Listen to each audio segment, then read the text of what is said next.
Now, let me introduce you to the leader of the world, the President of the United States of America, Donald Trump.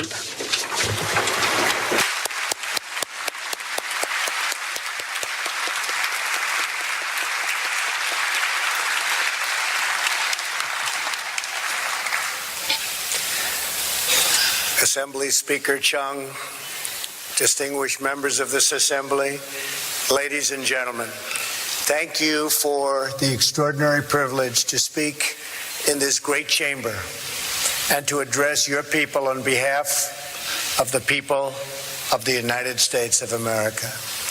In our short time in your country, Melania and I have been awed by its ancient and modern wonders, and we are deeply moved by the warmth of your welcome. Last night, President and Mrs. Moon showed us incredible hospitality in a beautiful reception at the Blue House. We had productive discussions on increasing military cooperation and improving the trade relationship between our nations on the principle of fairness and reciprocity. Through this entire visit, it has been both our pleasure and our honor to create and celebrate a long friendship between the United States and the Republic of Korea. This alliance between our nations was forged in the crucible of war and strengthened by the trials of history. From the Incheon landings to Pork Chop Hill, American and South Korean soldiers have fought together, sacrificed together, and triumphed together. Almost 67 years ago, in the spring of 1951, they recaptured what remained of this city where we are gathered so proudly today. It was the second time in a year that our combined forces took on steep casualties to retake this capital from the communists. Over the next weeks and months, the men soldiered through steep mountains and bloody battles. Driven back at times, they will their way north to form the line that today divides the oppressed and the free. And there, American and South Korean troops have remained together holding that line for nearly 7 decades.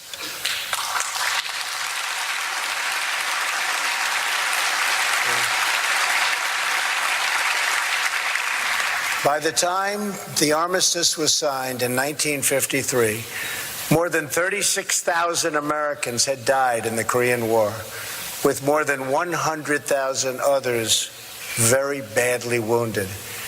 They are heroes, and we honor them. We also honor and remember the terrible price the people of your country paid for their freedom. You lost hundreds of thousands of brave soldiers and countless innocent civilians in that gruesome war. Much of this great city of Seoul was reduced to rubble. Large portions of the country were scarred, severely hurt by this horrible war. The economy of this nation was demolished.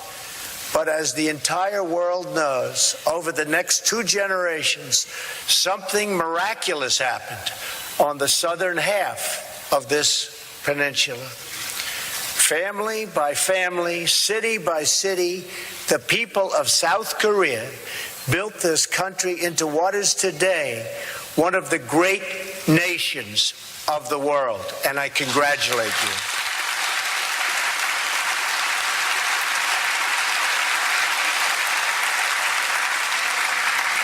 In less than 1 lifetime, South Korea climbed from total devastation to among the wealthiest nations on earth. Today, your economy is more than 350 times larger than what it was in 1960. Trade has increased 1,900 times. Life expectancy has risen from just 53 years to more than 82 years today. Like Korea, and since my election exactly 1 year ago today, I celebrate with you.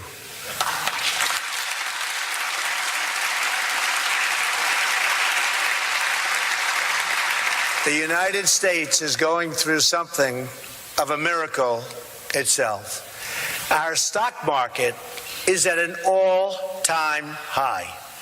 Unemployment is at a 17-year low. We are defeating ISIS. We are strengthening our judiciary, including a brilliant Supreme Court justice, and on and on and on. Currently stationed in the vicinity of this peninsula are the 3 largest aircraft carriers in the world, loaded to the maximum with magnificent F-35 and F-18 fighter jets. In addition, we have nuclear submarines appropriately positioned.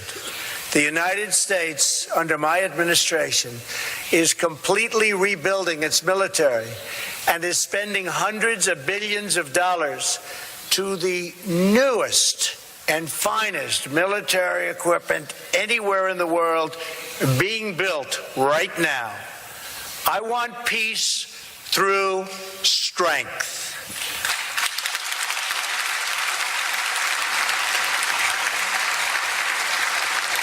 We are helping the Republic of Korea far beyond what any other country has ever done. And in the end, we will work things out far better than anybody understands or can even appreciate. I know that the Republic of Korea, which has become a tremendously successful nation, will be a faithful ally of the United States very long into the future.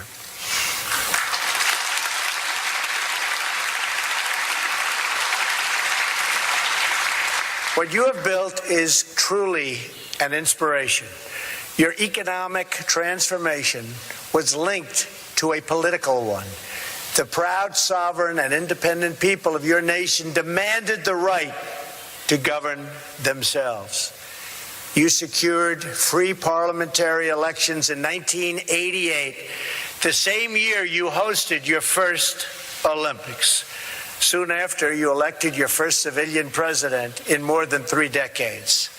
And when the republic you won faced financial crisis, you lined up by the millions to give your most prized possessions, your wedding rings, heirlooms, and gold luck keys, to restore the promise of a better future for your children.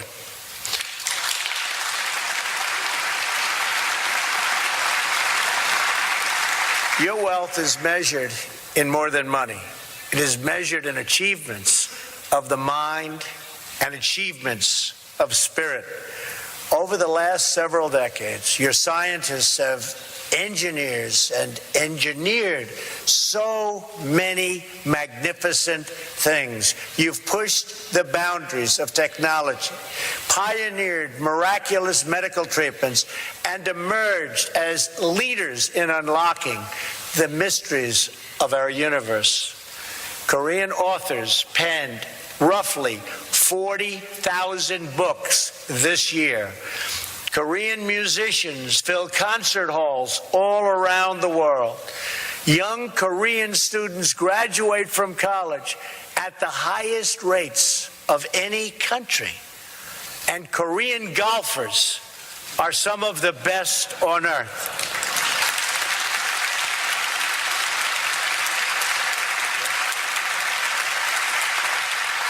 In fact, and you know what I'm going to say, the women's U.S. Open was held this year at Trump National Golf Club in Bedminster, New Jersey. And it just happened to be won by a great Korean golfer, Sunghyun Park, and 8 of the top 10 players were from Korea. And the top 4 golfers, 1, 2, 3, 4, the top 4 were from Korea. Congratulations. Congratulations.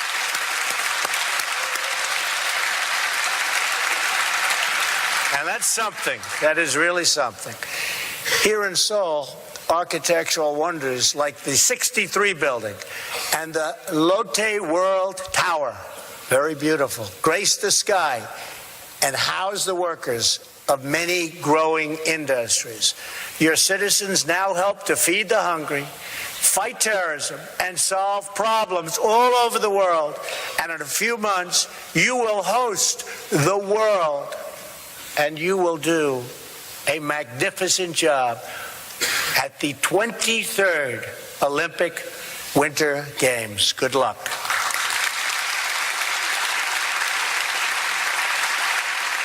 The Korean miracle extends exactly as far as the armies of free nations advanced in 1953, 25 miles to the north. There it stops. It all comes to an end. Dead stop.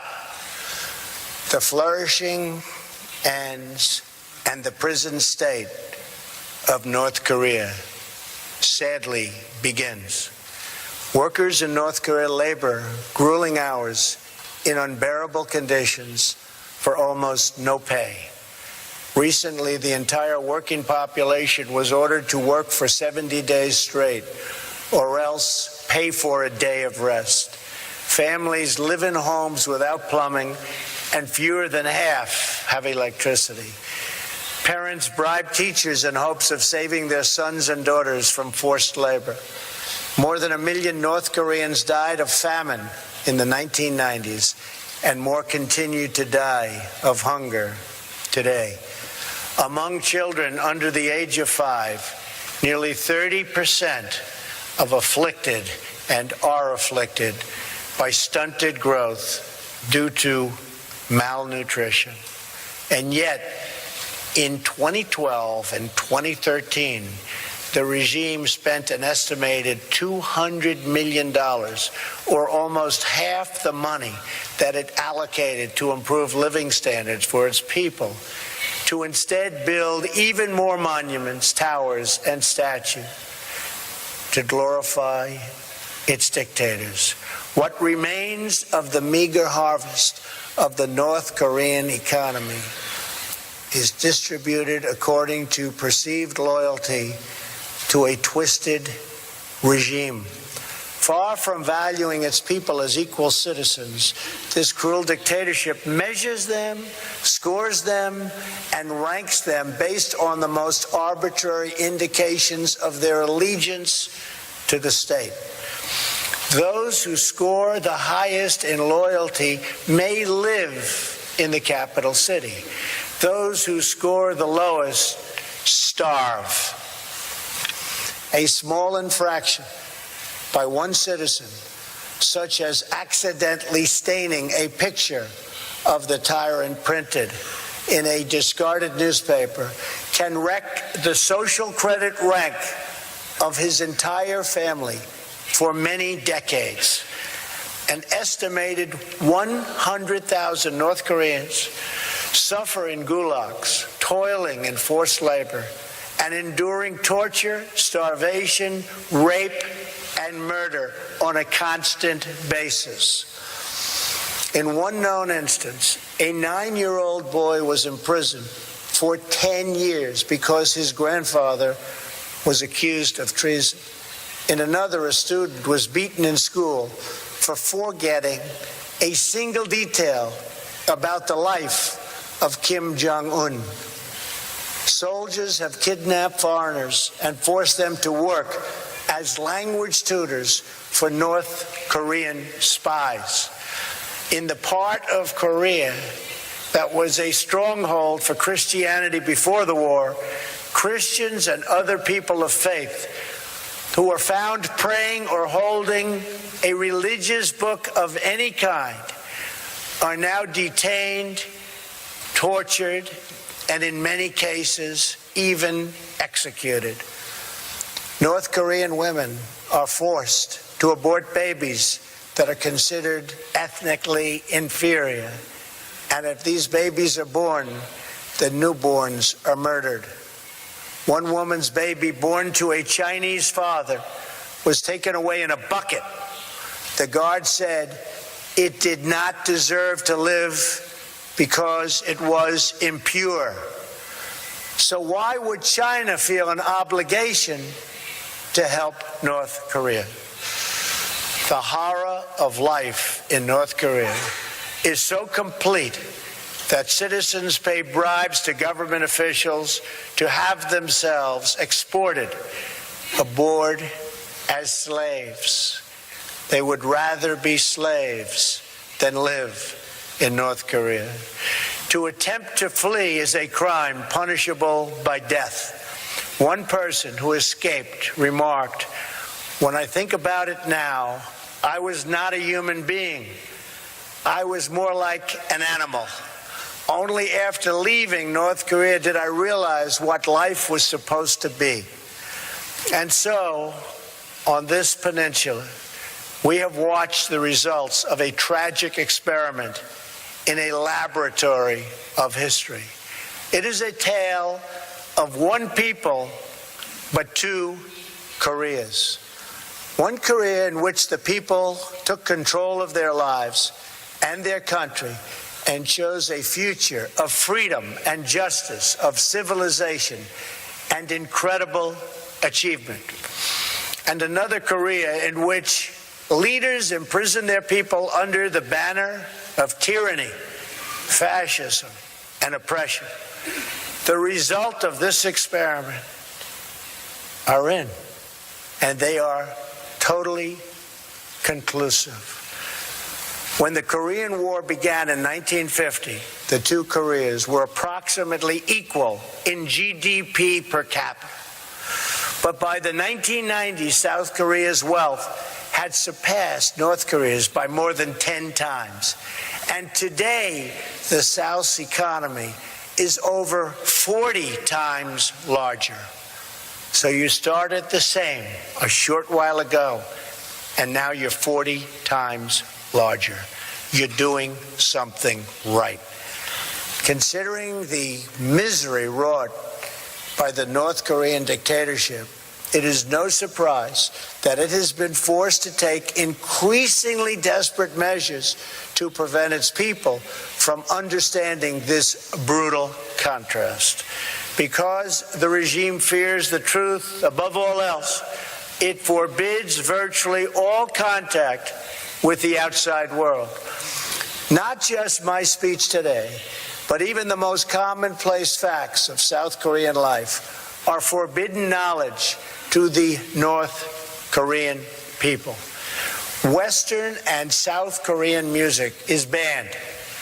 Possession of foreign media is a crime, punishable by death. Citizens spy on fellow citizens. Their homes are subject to search at any time, and their every action is subject to surveillance. In place of a vibrant society, the people of North Korea are bombarded by state propaganda practically every waking hour of the day. North Korea is a country ruled as a cult. At the center of this military cult is a deranged belief in the leader's destiny to rule as parent protector over a conquered Korean peninsula and an enslaved Korean people. The more successful South Korea becomes, the more decisively you discredit the dark fantasy at the heart of the Kim regime. In this way, the very existence of a thriving South Korean republic threatens the very survival of the North Korean dictatorship. This city and this assembly are living proof that a free and independent Korea not only can, but does stand strong, sovereign, and proud among the nations of the world.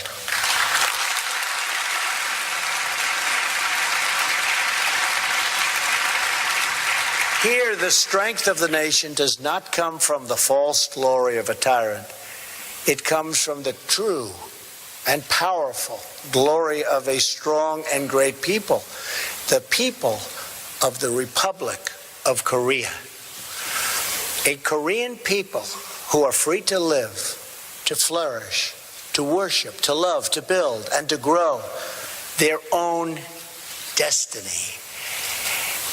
In this republic, the people have done what no dictator ever could. You took, with the help of the United States, responsibility for yourselves and ownership of your future. You had a dream, a Korean dream, and you built that dream into a great reality.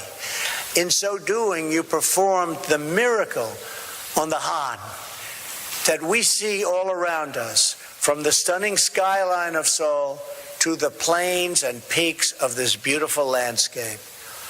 You have done it freely. You have done it happily. And you have done it in your own very beautiful way.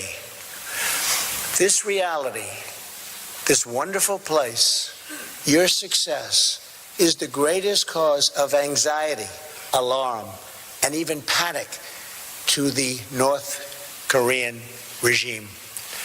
That is why the Kim regime seeks conflict abroad to distract from total failure that they suffer at home. Since the so-called armistice, there have been hundreds of North Korean attacks on Americans and South Koreans. These attacks have included the capture and torture of the brave American soldiers of the USS Pueblo, repeated assaults on American helicopters, and the 1969 drowning of a U.S. surveillance plane that killed 31 American servicemen. The regime has made numerous lethal incursions in South Korea, attempted to assassinate senior leaders, attacked South Korean ships, and tortured Otto Warmbier, ultimately leading to that fine young man's death. All the while, the regime has pursued nuclear weapons with the deluded hope that it could blackmail its way to the ultimate objective.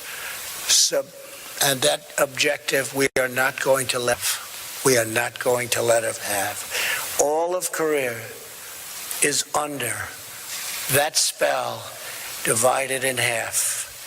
South Korea will never allow what's going on in North Korea to continue to happen.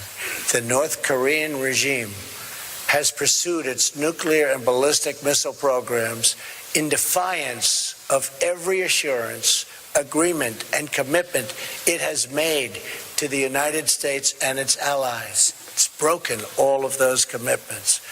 After promising to freeze its plutonium program in 1994, it repeated the benefits of the deal and then immediately continued its illicit nuclear activities. In 2005, after years of diplomacy, the dictatorship agreed to ultimately abandon its nuclear programs and return to the Treaty on Non-Proliferation. But it never did, and worse, it tested the very weapons it said it was going to give up. In 2009, the United States gave negotiations yet another chance and offered North Korea the open hand of engagement. The regime responded by sinking a South Korean Navy ship, killing 46 Korean sailors. To this day, it continues to launch missiles over the sovereign territory of Japan and all other neighbors, test nuclear devices, and develop ICBMs to threaten the United States itself.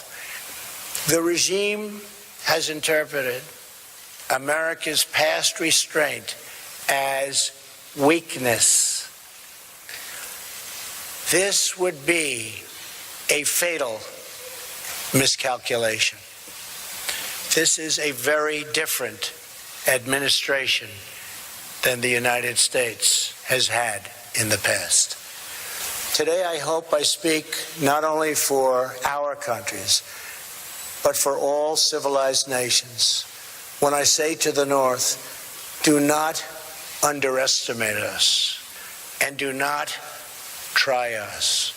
We will defend our common security, our shared prosperity, and our sacred liberty. We did not choose to draw here on this peninsula.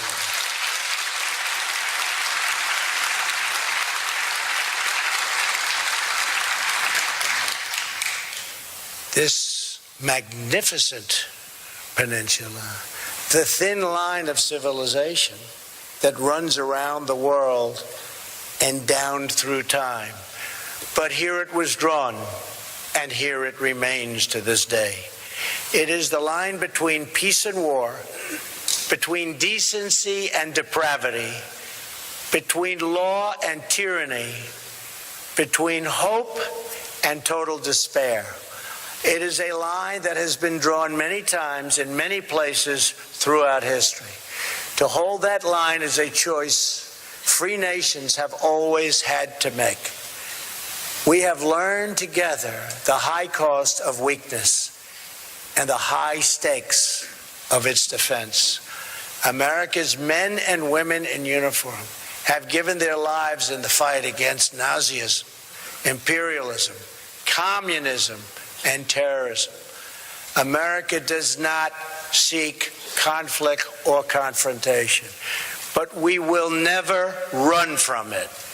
History is filled with discarded regimes that have foolishly tested America's resolve. Anyone who doubts the strength or determination of the United States should look to our past, and you will doubt it no longer. We will not permit America or our allies to be blackmailed or attacked. We will not allow American cities to be threatened with destruction. We will not be intimidated, and we will not let the worst atrocities in history be repeated here on this ground we fought and died so hard to secure.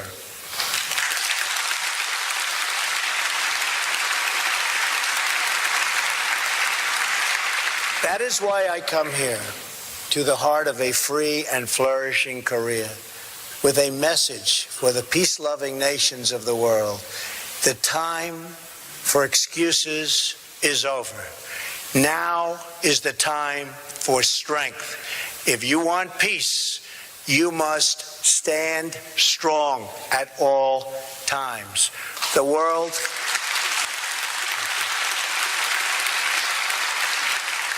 cannot tolerate the menace of a rogue regime that threatens with nuclear devastation. All responsible nations must join forces to isolate the brutal regime of North Korea, to deny it, and any form of it, you cannot support, you cannot supply, you cannot accept.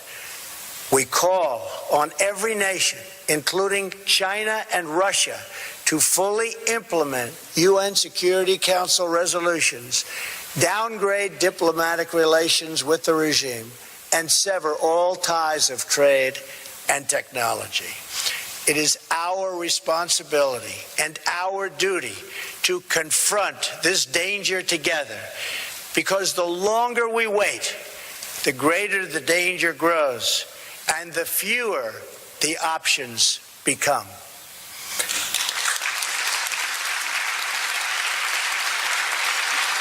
And to those nations that choose to ignore this threat, or worse still, to enable it, the weight of this crisis is on your conscience. I also have come here to this peninsula to deliver a message directly to the leader of the North Korean dictatorship. The weapons you are acquiring are not making you safer. They are putting your regime in grave danger. Every step you take down this dark path increases the peril you face. North Korea is not the paradise your grandfather envisioned. It is a hell that no person deserves. Yet, despite every crime you have committed against God and man, you are ready to offer, and we will do that. We will offer a path to a much better future. It begins with an end to the aggression of your regime, a stop to your development of ballistic missiles, and complete, verifiable, and total denuclearization.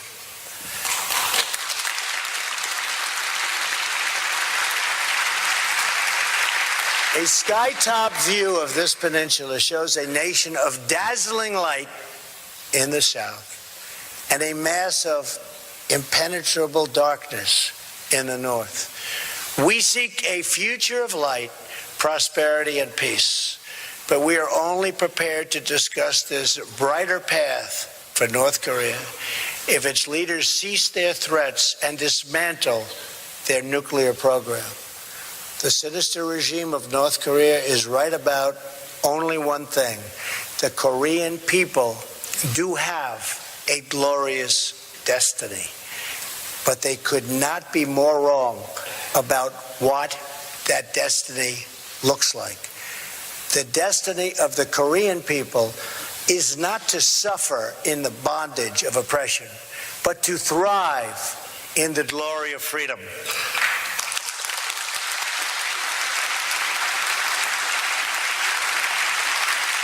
What South Koreans have achieved on this peninsula is more than a victory for your nation.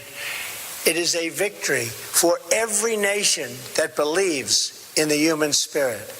And it is our hope that someday soon, all of your brothers and sisters in the North will be able to enjoy the fullest of life intended by God. Your republic shows us all of what is possible.